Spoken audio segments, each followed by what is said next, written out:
महाराष्ट्रात सक्तीची हिंदी लागू करण्याच्या विरोधात ठाकरे बंधूंनी संयुक्त मोर्चाची घोषणा केली आहे। याचे काँग्रेस नेते सतेज पाटील यांनी स्वागत करत मराठीसाठी एकत्र येणं आनंददायक असल्याचं म्हटलंय।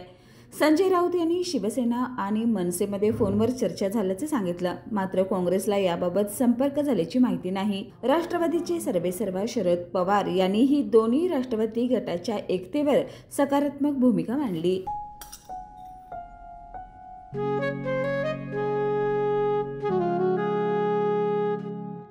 बाबा, आज येताना बासुंदी घेऊन या ना।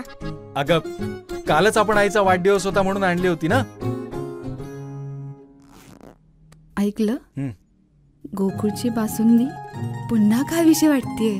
खरं सांगू, मलाही खावीशी वाटतेय। पुन्हा पुन्हा खावीशी वाटणारी गोकुळ बासुंदी।